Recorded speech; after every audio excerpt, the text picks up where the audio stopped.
Hey. Welcome to your weekly Corner Späti. It is me, Kieran, and I am joined by Uma. Hello. And Nick. Hello. Oh, it's a upsetting episode.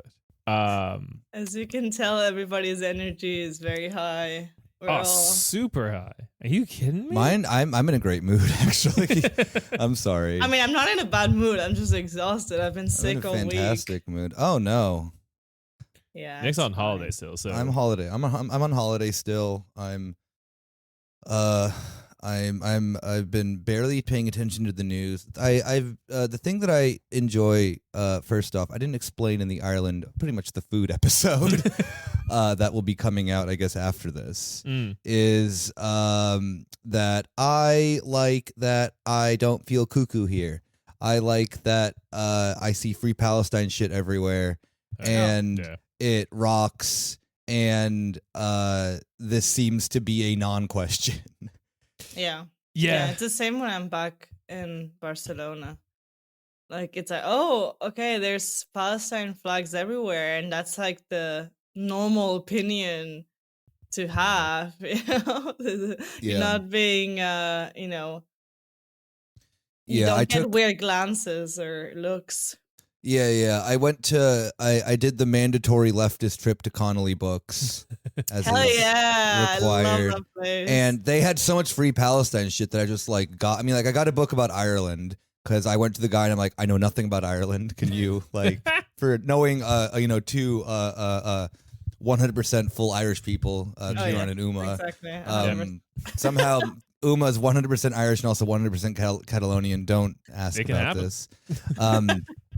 Or Catalan, technically, I guess is the proper word, right? Yeah. And so I went and I'm just like, I am stupid, please help me. And so he suggested a book which I really appreciated, and then they just had all these whipping pins, which I'm like, there was one that I got as well too that was very cool that I appreciated how many things they could fit on it. It was in solidarity with the people of Palestine and Lebanon. It had Lebanon and Palestine on it, and then also inside of a united Ireland. And I'm like, this whips. This is so. That's how big Ireland would be if we were united. Yeah, exactly. You can fit all of Palestine and Lebanon in it. So it was very nice, seeing stuff like that. I got a T-shirt just to make Germans mad, and all other little doodads and gizmos and gadgets. That was fun, and so that was it's been very nice going around and just seeing big mural, just Palestinian flag. I'm like, okay, whips. Yeah. Berlin could never, they should be, but they're not. Actually, speaking of, before we go on to anything else more, sad. Yeah. Or, this is relevant. I guess I was going to say more relevant, but so, did you guys see that Ende Gelände finally released a statement on Palestine? I think I sent it in the group chat. It took I don't know almost 2 years, but they finally came out in support of Palestine. Yes, I'm pretty sure it comes off the back of Trump, but nonetheless, for a German organization, I can't better late than never. So there's that. And they kind of did this whole explainer about the environmentalist struggle can't be, has to be anti-colonial, this and that and that. The points were fair.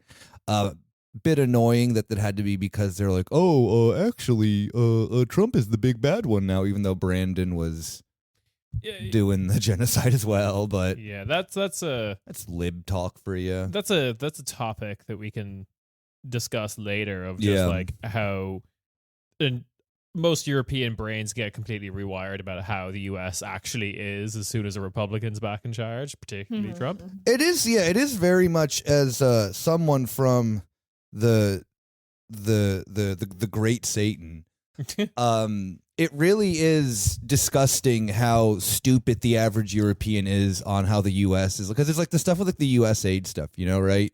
Of yes, okay, there is a lot of stuff that's connected with, say, U.S. doing a lot of good in the world with particularly Africa is getting a bunch of AIDS treatment that's cut entirely. Some full hospitals are losing funding on that continent because of U.S. aid stuff, but it also does fund Ned, like the National Endowment for Democracy, which is the most like clandestine, evil, like, you know, government toppling organizations in the world, just with like, you know, fun names that make them sound less so like, but they're all like CIA fronts and stuff like that, you know, or like when like whatever else it is of just that. Oh, I can't believe the U.S. can do or has been doing this. It's like, well, then you are dumb. Like, there's no other way of putting this. It's just that you have been like, when a Democrat becomes president, you become fucking stupid, you know? Oh, and then like magically it's gotten worse under Trump with then the like Gaza relocation plan. It's like there was a period where they were like trying to do that under Biden, you know? Yeah. Like, go fuck yourself. There were literal like what's it called when you're selling off something, you give a price and then people like bidding, like auction. Auctions, thank you. Yeah. Yeah. There were literal auctions in New York for like right when this started too. Like they already that was under Biden, and that was the thing that happened. Oh, because Biden wouldn't give them one munition, it makes him better, right? Like it's the with both of these issues, we should really talk about this more later. But like with both of these issues, it is really the difference is pretense, right? Like Trump is saying like, oh, we have to get rid of all the Palestinians, take over the whole land. And that was just kind of like the only way this Israeli project was going to work. Like, you just have to get rid of all the Palestinians. It's the only way you can annex this territory safely. Yeah. That's like...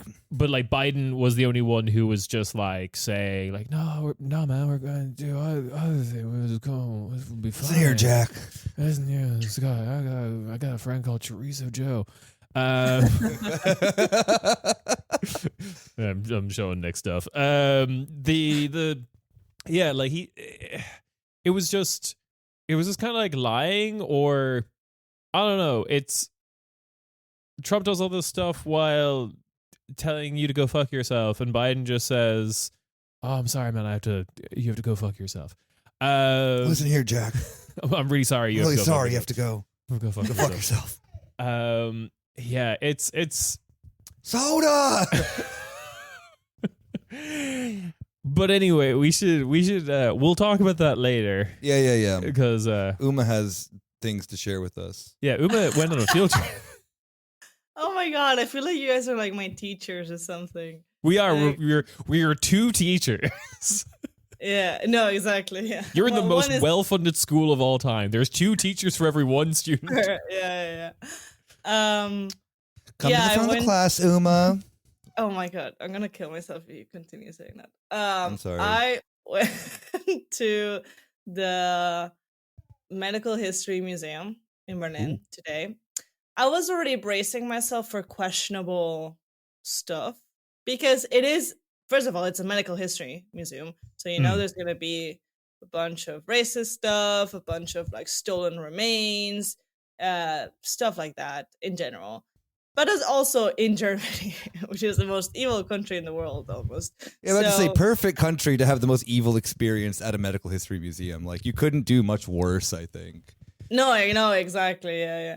So, first of all, it's a bit of a ripoff. 10 euros for, like, 2 floors, 2 really small floors, like, basically not bigger than my, bigger than my apartment, but, like, not that much. Anyway, whatever.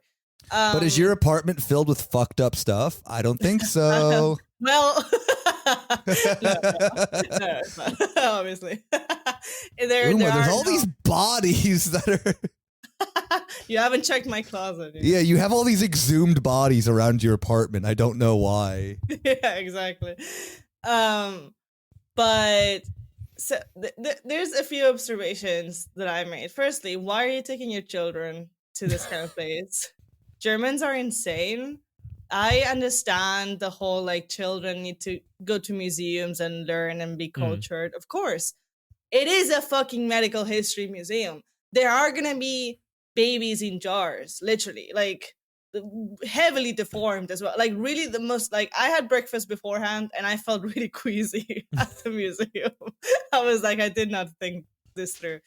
And there was a child like old enough to understand what's going on that she was crying. She was just fully like crying there. And I'm like, yeah, exactly. Like, you know, she knows what these things are. She knows that these are dead babies. Like, why are you fucking bringing your child here? Germans are just, you know, the way their brains work is just... I think it's two impulses clashing against each other of just like, oh yeah, let's take your kids to a museum. Yeah, let's do that. And then like the actual parent impulse of just like, we just need to get our children to do fucking anything right now. I'm so tired. They just need to be distracted for 5 goddamn seconds. Yeah, it was either this or the concentration camp today. Pick one. All the museums in Germany are such bummers. Yeah. Yeah, but like, there's the Naturkunde Museum right there. Yeah, you take them to Naturkunde. Yeah, that's a good one. That's a good one.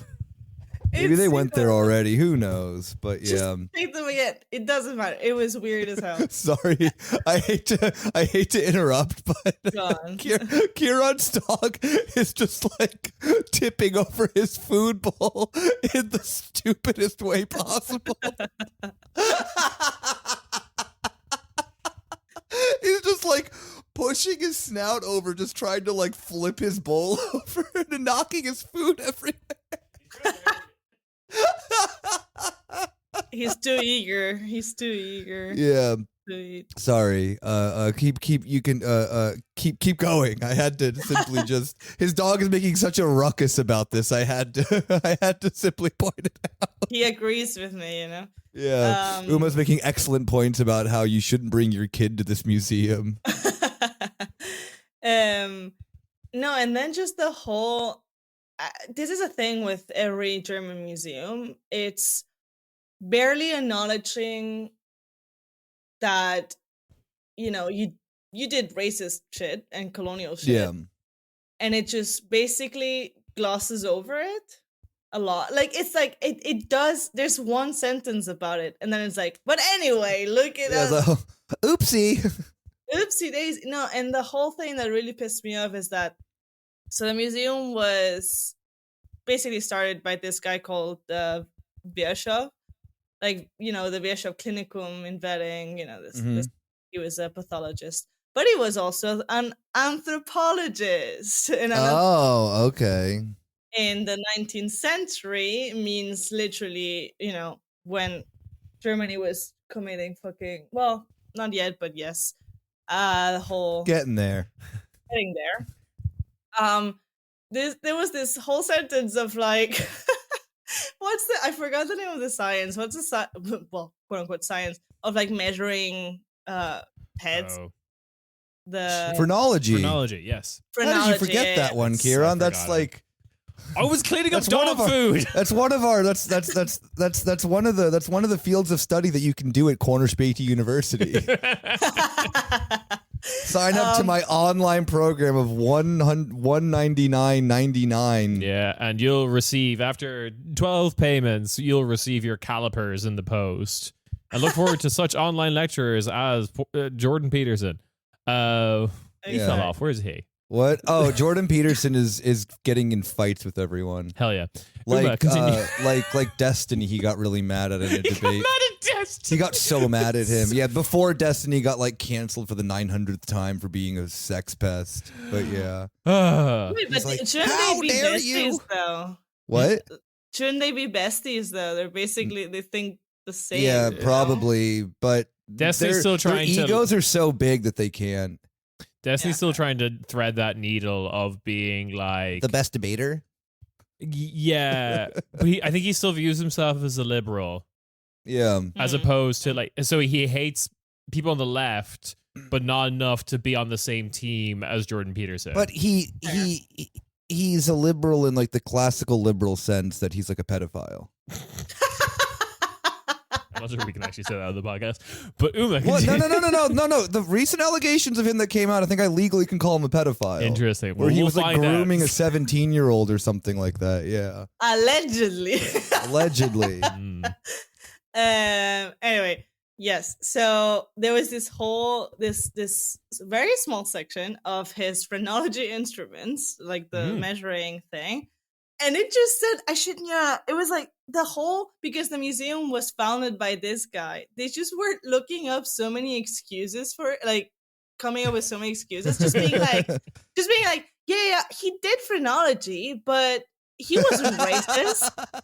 But he wasn't racist. You know? He just said like, yeah, he did phrenology and he did, commission explorers to send him material from Africa.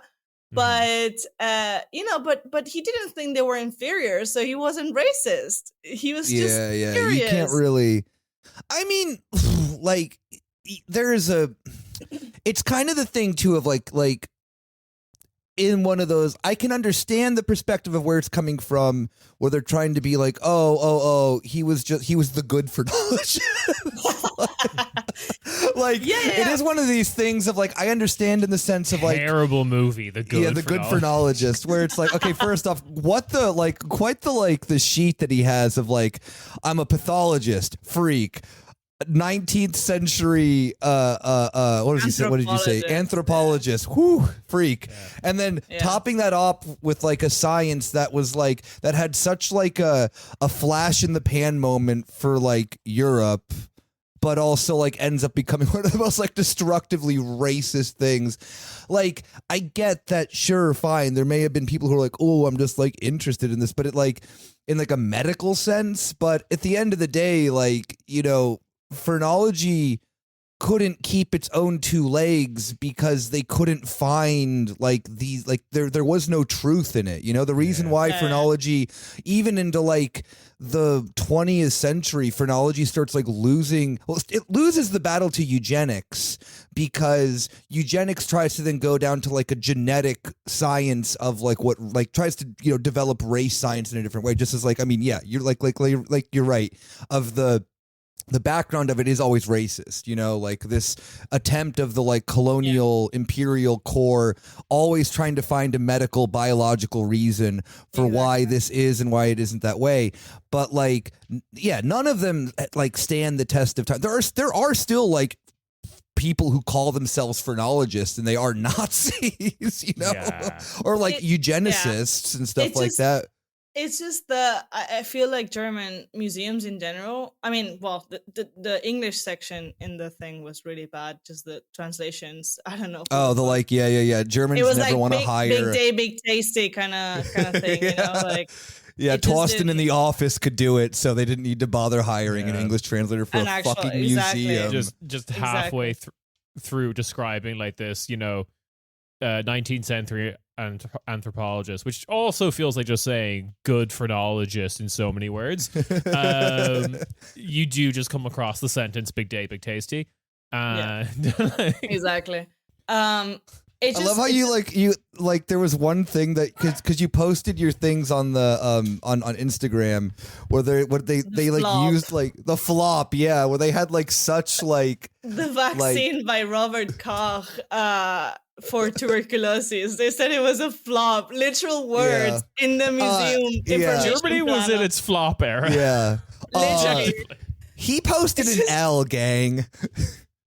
Just literally said like, which was a flop. It's like, what you cannot say. This is not a fucking tweet. You cannot say that. It was, but back to like the horrible shit. It just feels like German museums in general, they are very lazy at giving context and acknowledging like colonialism and how horrible it was and how much horrible shit Germans did. It's just like, no, we can only do one bad thing, which is the Third Reich. Like everything else, it was whatever. It was a time. It was, he was a kid of his time. Literally said that, a kid of his time, which just sounds the wrong. Good phrenologist. The phrenologist of its time. What is a product? A kid is a product of a mom and a dad. I don't know. Yeah. I kind of see how this is a bad translation. The spawn of his time. I mean, that's the thing too. Is that then? I mean, like, you pointing out that they're very bad at like reconciling with their other bad past or their just general racist past of Europe. Like, we see the same way that like Germans now talk about the Third Reich, like with the AfD does this and this, like, oh, well, they weren't all bad eggs, like this and that and that. There was like, it's the problem with like the Stauffenberg thing, of like, oh, see, like a few good Nazis. Yeah. The good phrenologist. Yeah, the good phrenologist. The good, the noble SS officer. Yeah. So. No, go on.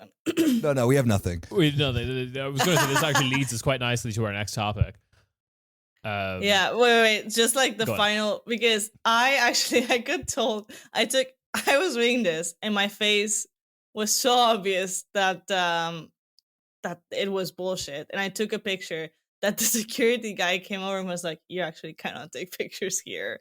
But he let me keep the picture because it wasn't like of a baby in a jar. It was just like the information panel, whatever.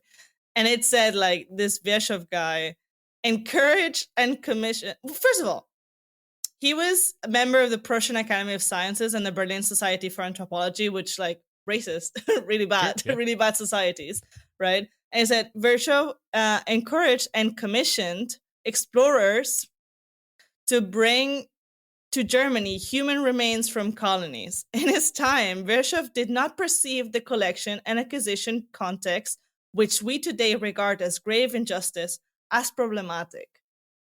And then it said yikes at the end. First of all, that sentence, just like how it's constructed, I had to read it a couple times, especially as a non-native English speaker. I was like, huh? What? Okay.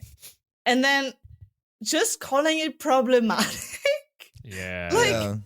Like it's just this whole German thing of like, yo, whatever, just don't look into it. It's whatever. It's in the past. Virchow is cool, whatever. And I'm not saying Virchow was like a bad guy or whatever, but like commissioning, like paying people to send you human remains from Africa, like I don't think that's, I'm sure a those really people good were thing. very normal. That he paid. Yeah, but just the word problematic. Like, what? Why are you trying? Like, if you're gonna do that, just don't do anything. Like, just better not to acknowledge it than to do this half-assed kind of like oopsie daisy kind of, Yeah, it is this thing too that I find very weird, that there's this very ahistorical take that like you mentioned, like of everyone thought this was cool and normal. There were actually a lot of people, this is what the mid 19th century or so, right? Yeah. Like there are like social movements that then had existed that were like very much then against this, and maybe not as massive, I guess, as we would view now. But it's like, it's the thing in the US where they're like, oh yeah, just the slavery thing happened. It's like, yeah, the abolitionist movement was massive. It may have not, exactly. it's like, yeah, we have like examples of people like John Brown and like, the Underground Railroad, this and that, but there were massive pamphlets that then were written constantly of like the abomination that then is slavery. Like even Marx at the time had lived there and been like, the United States is backwards, Exactly. Like the other side, especially when dealing with colonial stuff, is that there was actually a lot of people who were against it. They were in the colonies. They were the people in the colonies. Exactly. No one was like, oh yeah, my sister's like boyfriend's granddad's grave's being, ransacked and taken away. I'm cool with this. Yeah, no, 100%. This rules actually. Go Germany. Yeah. Oh! You're gonna use it to measure a skull? Oh, fine, perfect. Oh. Whatever. Exactly. Anyway, I'm done. Anyway, speaking of having a weirdly fine attitude with a bunch of terrible people, but then being angry at someone who's kind of got a good point, although possibly an unpopular opinion in polite society in Germany, we should talk about some fallout from the German elections. First things first. We're not done with these. I thought that era's behind me now. Yeah. I can focus on me. Germany's ending its Nick era. Yeah. Me? So I think one thing kind of related to each other, which is, obviously you've got like Maximilian Krah being made like a member of the Bundestag. Yeah. Who you might remember from our EU election episodes is the guy who went on to an Italian newspaper and was like, yeah, some of the SS guys were cool. Yeah, doing exactly what the museum that Uma was at. The good eugenicist. Yeah. Yeah. The fine SS officer. He was just a 19th Mel century Gibson's SS newest movie. He was a kid of his time. He was a kid of his time. I'm not sure if you Italian. He didn't want to exterminate the entire city of Thessaloniki. He just was following orders. Exactly. So some hay is being made about this in press and like especially outside of left wing press. Of him, there's like someone from the MPD or who had like been the AFD is chock full of these people. The thing that then I would always been wishing for of like it does not take much effort to go, which I mean we could do it if we really wanted to, but do I want to? No. Of like it's like, if I like throw a rock at an AFD meeting, it's going to hit probably like a former member of a Nazi party pretty quickly, or like someone who's like done illegal shit, or someone who just like is really into building like, I don't know, like World War II models, but only for one side. Well, you have anything from the Allies? Yeah. No, I wouldn't be interested in that.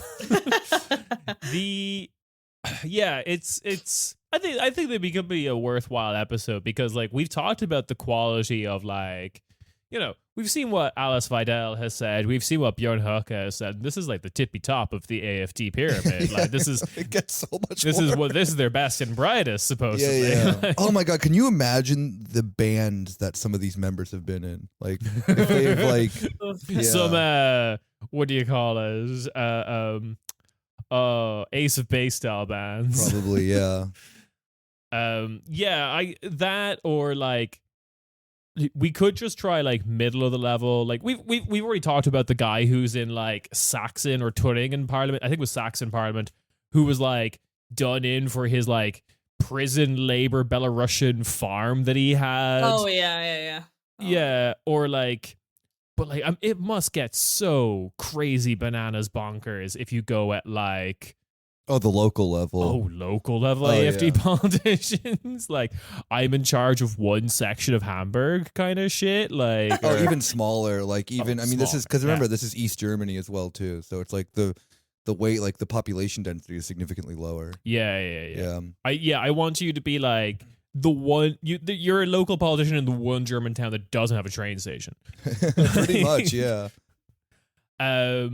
Yeah, so I think it'd be worth investigating some of those guys. But yeah, they're kind of getting like some criticism, but they're still kind of being presented somewhat yeah, they're wearing suits. How could they be bad? The Nazis never wore suits. They never wore suits. They were always in fucking Gucci or whatever.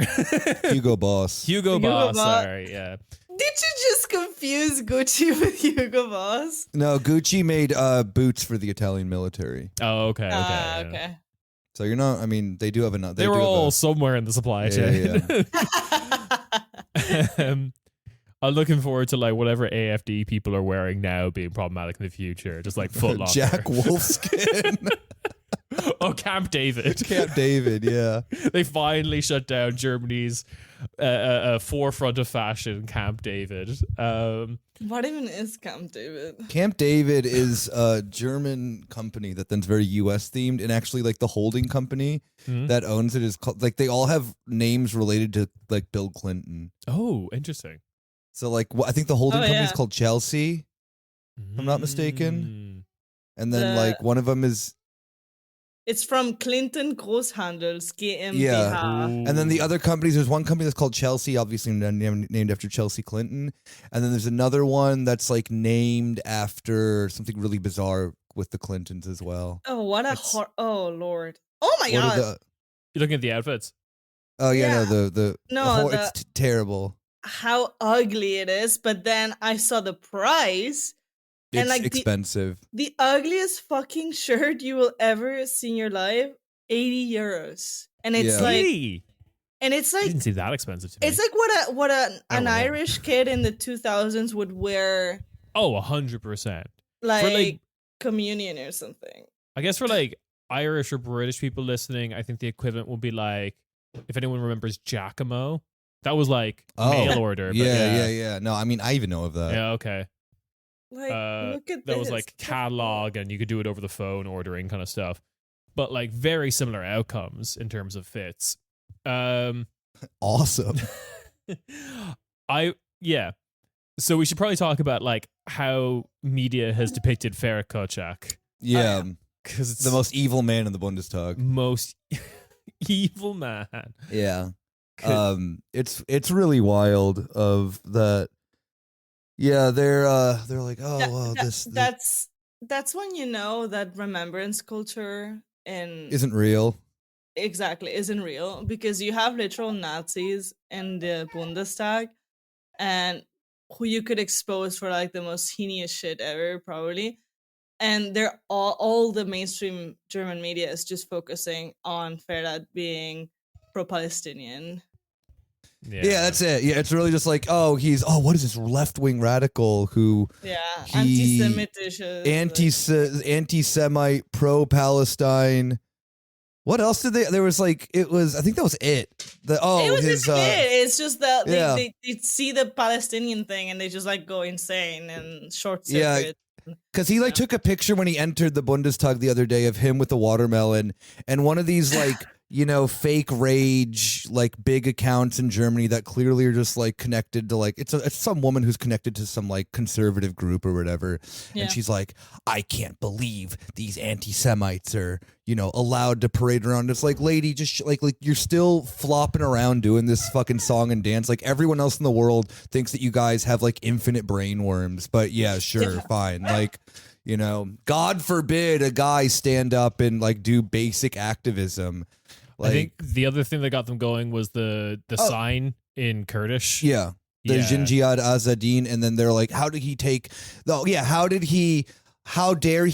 the Iranian women's movement, which I need to explain this to everyone a million times fucking over, that Jinjiyad Azadin has been in the Kurdish movement for like 20, 30 years or something like that. I don't know why they took that and made it this like, I mean, not that I don't support the women in Iran, but they've like lived it the fuck out, and they've like lost all of the original meaning of it, which was like heavily a part of the like, Kurdish resistant movement, and tied in with like, the PKK and the YPJ and YPG and stuff like that, and like that whole general sense of like female liberation under strictly like a left-wing perspective, So yeah, which is something that Ferhat's been always very supportive of, like I know that then he does, like he knows the both meanings of the thing. The dude like is very much a well-informed activist, and yeah, it's just disgusting to see that these people are just like prying away, one, that they're not smart enough to even like get it too, which is like the funny thing of just like,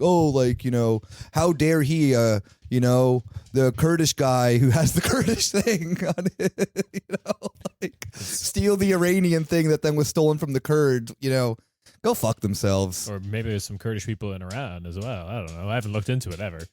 No, God forbid, right? Oh no. The boys are acting up. It's because Indy wants to play with a toy. And now Nami is mad. This is what I came here for. Yeah, the dog's yelling. So, oh my goodness. Oh. Yeah, you can clearly hear them. That's your fault for having huskies. Yeah, I know, right? Yeah. Anyway, it's fine. Okay, now it's not fine. It's not fine. It's picking up again. The like more tactical thing that's happening in the Bundestag right now that is worth like talking about is this the debt break Schwarze Null chat. Oh yeah. Because that leads us into the other topic that we're going to end out the episode with, which is, so Merz originally talked about getting rid of the Schuldenbremse, the debt break, with the current Bundestag. Yeah, so with the current government going out. Yeah. that he would be in favor of passing it through with the current arrangement if everyone agrees. It's an emergency situation. Blah blah blah. This is something that he had he had campaigned heavily against when Germany wanted to do. I guess you have to explain the reason first, but so this is entirely connected to that. Then he wants to invest $200 billion into military spending. And so when the government wanted to put the $100 billion up earlier in the in this previous outgoing parliament, Merz was like, don't get me wrong, I love the troops, I love guns, I love death, I'm a merchant of death, I fucking worked at BlackRock, dog, I get you. However, I will die for the Schuldenbremse, and he suggested death, not debt. Yeah, he suggested a special fund that would get money in through different forms of taxation or whatever. That they would get the $100 billion that way, and he was vehemently against. We cannot fund the military any other way than what's called in German a Sondervermögen. And now that he's going to be in, as obviously the next chancellor, Schuldenbremse can go, but only for defense spending. Yeah. And this is where you kind of enter into the problem. And one reason why he originally wanted to do it with the existing parliament is he'd be beholden in the next parliament to Die Linke, because to pass... This is a constitutional reform, yeah. So you need 2/3 majority, and the only way to do it in the next parliament without AfD is every other party has to be on board. Yeah. Including Die Linke. And Die Linke have drawn this red line of yes, we hate the Schuldenbremse, but let's not tie it into this increased military spending, which realistically I think forces Merz's hand to do let's get rid of the Schuldenbremse, no strings attached. And then once we've done that, we'll have to do the defense spending as a separate package that Die Linke will vote against, but then it doesn't need to be 2/3 majority anymore. Yeah. Because that's not constitutional. It's not a constitutional thing. Mm-hmm. But he doesn't want to do that because that opens up Germany to operate on a not Schuldenbremse basis, basically. Yeah. Mm-hmm. God forbid. God forbid. We have nice things. But, yeah, it very much is this kind of, there is there obvious rush, like you mentioned, of okay, let's get this done now. Okay, yeah, just out of nowhere, because, it's also the sense too of, the CDU is wanting to simultaneously rush this and then also rush into a government. And it is one of these, I think, it's kind of the thing too of that going into the next parliament would be, or the next government would be which parties are for and against the Schuldenbremse, where it is one of these things that the AfD also very much likes. Yeah. And as you mentioned, but also then too at the same time, depending on something if the Greens are in the coalition or whatever, because now the Greens, every party's doing this weird thing where they're pretending that they weren't part of the last government. Where the Greens are how dare, we can't believe that this is happening. It's what the fuck? You've been here the whole time. You set up these you pins. made this.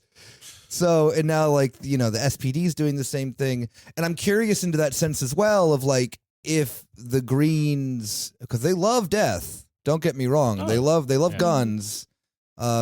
They love destruction. If that will then tickle their fancy too, because they've been also okay, we need to increase, we need to meet the 2%. Germany's been meeting its 2% NATO requirements for a little bit while now. But now it's 5%. But yeah, then that's the thing that's just so funny is that they're oh, we hate Trump, but we're gonna do what he says. Yeah, well, we'll talk about that in a second because okay, this conversation naturally flows into each other. Fuck it, we can't separate these topics. There's no time is but a flat surface. Everything is connected. Everything is connected. So anyway, yeah, the Greens have this issue of okay, Trump is doing this thing where they like the thing, they just don't like the aesthetics. That's it. Yeah. It's oh, can we be racist but gay? And it's no. You can try, but yeah. Can I make a Rheinmetall tank trans? Like, no, we'd rather you didn't. Or rather you didn't do this to the trans community. Oh yeah, for real. They do legitimately do the fucking my pronouns are attack helicopter. Yeah, they mean that sincerely, rather than like a weird underhanded like boomer joke. Yeah. Yeah, so like realistically what you have is of the it's a 6-party Bundestag now, right? Yeah. Yeah. So you have, I guess 7 if you count the SSV. Yeah, the SSV. Yeah, what do the Danes think? They're 1 seat. They're really going to like count this. Okay, so SPD. I would say SPD, Die Linke, the Greens are all in favor of getting rid of the Schuldenbremse. Yeah.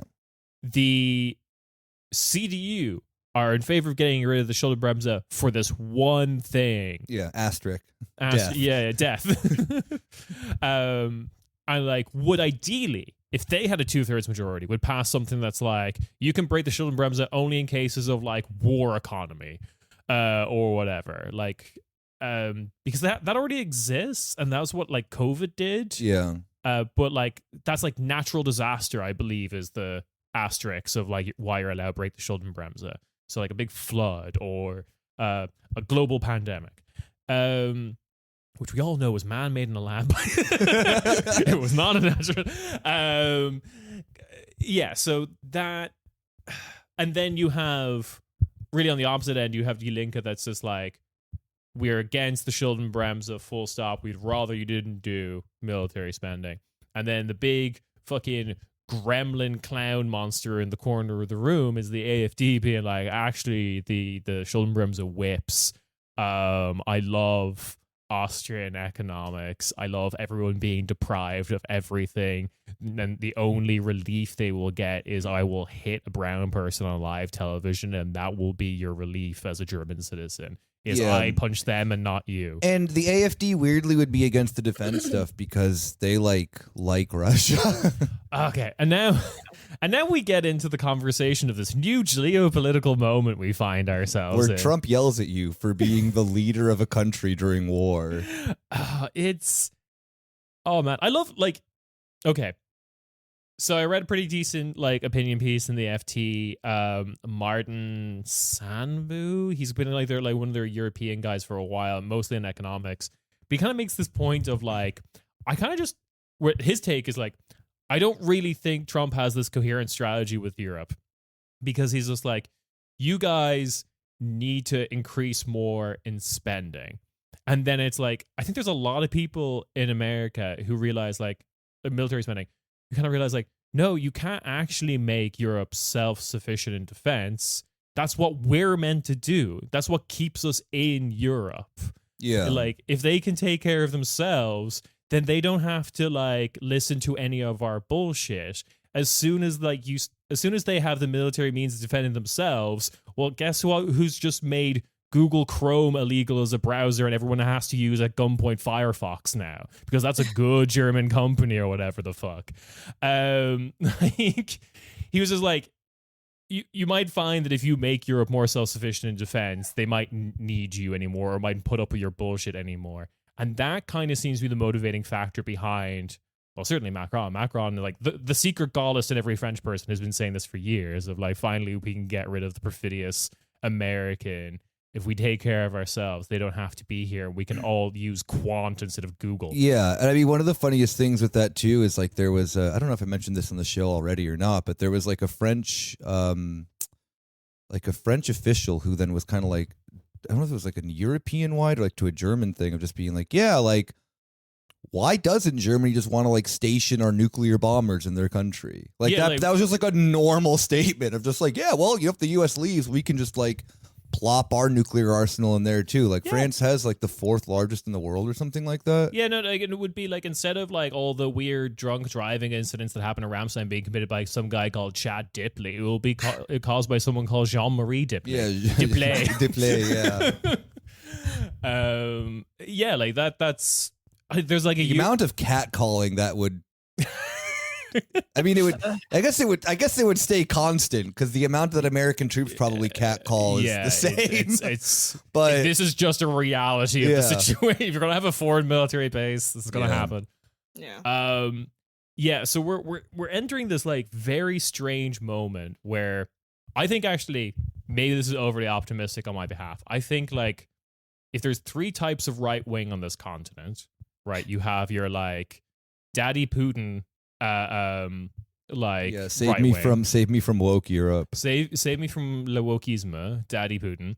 And then you have the other type of right wing, which is save me from wokeisme, Daddy Trump.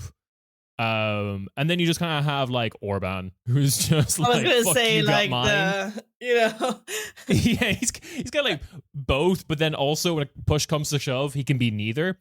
Yeah, exactly. Yeah, he's just like, as long as I control Hungary, I don't really give a shit. Yeah. They banned LGBT plus parades. And the like new child education or child protection law stuff that's happening over there is like we'll talk about that at some point. But overly optimistic, I think the Maloneyism and the AFDism might have fucked themselves at this moment, because I think we're going to get like the centrist forces of Europe, quote unquote, probably moving further to the right in terms of like militarization. Everyone's armed to the teeth, and that's going to suck, and that's going to have its own problems. But I think they're going to be like, I feel like the CDU over the issue of like Ukraine and Russia is going to have to draw a hard line against the AfD. Like more, like one that they'll care about a lot more than the whole like internal racism stuff. No, they don't care about the racism stuff. They care about the Russia shit. That's it. Like like we talked about this with the post-election stuff of like Matt's hammered on about that. That's the reason why he doesn't like the AfD, is like, you are like, like you will ditch Ukraine, and I love Ukraine. Yeah. And it's the sense too of that. Then it is very like, I think I've said on the show like forever ago that it is kind of hilarious that then like the Ukraine moment made Europe significantly more right wing, and it wasn't because Ukraine was like a hotbed of neo-Nazism like Russia was pretending. I mean, not pretending. It has that problem, but exaggerated. Yeah. But just because like the idea then of Europe being able to get into war with Russia again was like too horny for the right. And it made it like exported a weird form of it, not through in the sense of like, oh yeah, Ukraine is going and like, they're doing like Nazi entries, and they didn't have to like, not like, none of that needed to happen. Europe was just like, oh, I'm allowed to hate these people that then I wasn't allowed to hate for like 30 years. It feels so good to be back, baby. Like, let me like stretch my legs a bit. And it will like weirdly, like that's going to once again become the defining issue in Europe, even though it feels that it's been like, a bit like, taken like the back burner because the Ukraine, like there hasn't been like a change in the borders in like 2 years or something like that for the most part of, kind of military. I mean, like Ukraine had like one big offensive, I think the beginning of last year, and then it's entrenched. The battlefield is currently still frozen, if I'm not mistaken. Yeah, like it's Ukraine historically mega easy place to invade. Just ask anyone. I just like, and then to turn to the other side of it is like away from the like pro Putin like right wing. You go to like Maloney, who's just like like Maloney in like retrospect of like all the stuff that's happened with America in the last 2 weeks or whatever. Maloney is like, I'm now coming to the realization that she's only perfect for a Democrat being in the White House. Yeah. Like that she's the perfect right-wing person in Europe for there being a Biden or a Clinton or a Kamala. She can't, when America's pulling away, her like secret sauce of I'll just do all the Atlanticism and then be heinous at home doesn't fucking work anymore. And like with America pulling away, and like some people in Foreign Policy magazine kind of thinking that maybe Trump's strategy is like a Nixon style grand bargain. Because he's on paper saying that he liked Nixon. Who, Trump? Trump, yeah. Fine. Yeah. Sure. Whatever that means. He's trying to do like Sino-Soviet split in reverse of this time we get Russia on our side instead of China. The problem with that is like we had recently Kaya Kallas, I think just today, made the quote of like, if together we are not able to put enough pressure on Moscow, then how can we claim that we can defeat China?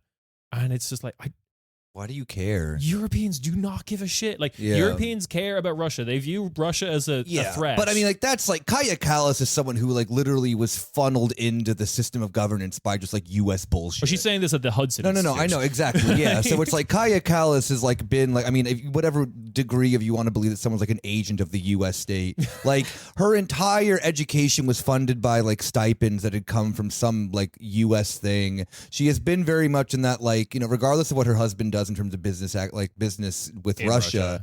Yeah, like she's just like, these people exist throughout Europe. You know, they're everywhere. It doesn't mean that she's like a sleeper agent. She just is so like Annalena Baerbock's one of these people. She's Liv Maloney. You know? Yeah, exactly. They have just been put through in the sense of some form of like Ned endowment stuff was just her education. She goes to all this stuff. She goes to all, you know, like they go and they do the song and dance of the like Atlanticism stuff. It isn't like as like covert and like, you know, intentional as like some like freaks on the internet will have you to be. But it's just like these people are so US pilled that It's the Chomsky thing about what he said to that BBC journalist. Yeah. If you believed any differently, you wouldn't have this job. Yeah, exactly. And so the only reason that Kaya Kallas is then now magically, I mean, after being removed from office for corruption, is now there is because she is one of the most pro-US, pro-Atlanticist people because, surprise, surprise, the Baltics drank the Kool-Aid more than any other post-Soviet countries. Mm-hmm. So they will literally like, I mean, it's the thing too of like, there's a term in Latvian for like it means like in our own slippers or whatever, that they would rather be like poor and suffering for eternity as long as they're like an independent country or whatever. But this is kind of the thing where I think like Trump and America might have overplayed their hand. Yeah. Because I think I totally agree on like this assessment of the Baltic countries. I think if you present the deal to the Baltic countries of like what the kind of EU seems to be doing at the moment, which is, look, we're going to be a bit friendlier to China. We're going to trade more with China. You still get to hate Russia. Yeah. Or you can do what the Americans are doing and you have to be friends with the Russians. Which one do you think they're fucking picking? Yeah, no, of course, yeah. The European mind cannot conceive a world of being nice to Russia. Not that then it's like, I mean, Putin still sucks, but the Russia to be nice to doesn't exist yet. It's just the thing of like, I'm also curious too of how long this is going to collapse with the reality that then like, no, I mean like, not that the Russian military is great, but like, what the only European military that like kind of has like a fighting chance in anything is like Turkey. What the fuck is? That's a whole other episode. What's Turkey doing at the moment? They're making peace with the Kurds? No, they just bombed it again too. Oh, for fuck's sake! Yeah, no. Apparently, like directly after Öcalan, we need that whole episode on that. Yeah. Öcalan called for the dissolution of the PKK, and then by then saying we need to work with Turkey, and then Turkey just immediately started bombing like Kurdish areas again. So I don't know what that means. It's if that's really like a way of showing we need to work, then maybe they shouldn't put down their weapons. Just like I don't know. We need to have a whole episode on that. But I've also been like reading that like they're like the PKK is not even in like Turkey or Syria. They're in Iraq right now. The joke about Turkey was that they were the one example of like a Twitter person who has Palestine, Israel, Ukraine, and Russia flag emojis all in their handle. Like the thing I've been seeing the recent days is that they are like freezing out diplomatically some Russian stuff at the moment, and going like more on the Ukrainian side as well. So that's like, it's that thing of like, oh, I'm Turkish. Like guy like matches on Tinder who's Turkish. Like, oh, I'm Turkish. We love Russia. I'm Ukrainian. Oh, I'm Turkish. We love Ukraine. It's all in order to get your bit. Like, just it's the world is weird right now, and I'm wondering what's gonna happen, because the other side of it is like, so before me, I clearly see like Gaullism, right? I just keep posting. You say it every single episode. I see this episode. Okay, but I keeps like, posting about it as well. Keeps posting I am posting button thing. Yeah, actually, it's been. Kieran has actually never existed. It's actually been our Emmanuel Macron has been a member of Corner Späti since the beginning of the show. Uma and Nick are the only people allowed to call me Manu. But it's like that is so aggressively the only option that isn't just like it's the only military that then's built up enough too. Well, yeah, and it's like it's what are you gonna do? What? Oh, you're gonna have like a Greek peacekeeping force? Go fuck yourself. I just like we can't go with like what Trump is doing now of just like be friends with Russia again because, well, basically both of these powers, I think, to the Europeans have just proven that they're untrustworthy. Yeah. Is kind of the thing in front of it. Now, that being said, Europe could just fuck it up. Incompetency, like, is always supreme possible. Here. Yeah, absolutely. That could happen. Probably will happen. And you know where you'll find out about it first?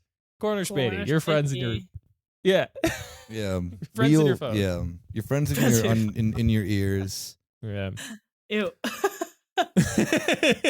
Physically in your ears. We are teeny tiny. I'm whispering you to you in your ear. I'm throwing my finger in there. Just getting real. Ew. Stop it.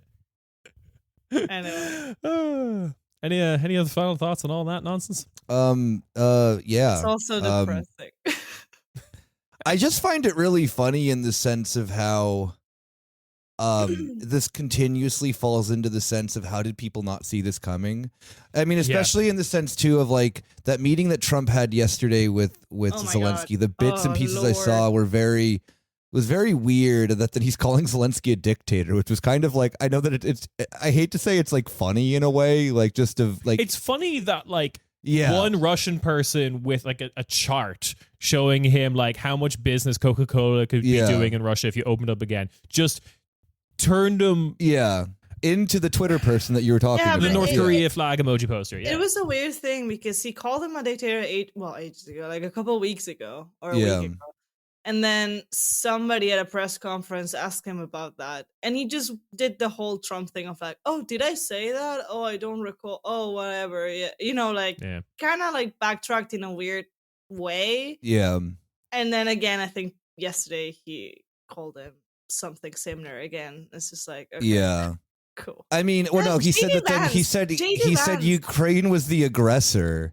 Yeah, go on about JD Vance. No, it's just I this piggy motherfucker. Like I hate him so much, and he comes across as such a whiny little shit. Like he's it's amazing. Such a whiny. Like he's like the weak ass bitch that like is friends with the bully because he knows that they will bully him if he's not friends with the bully.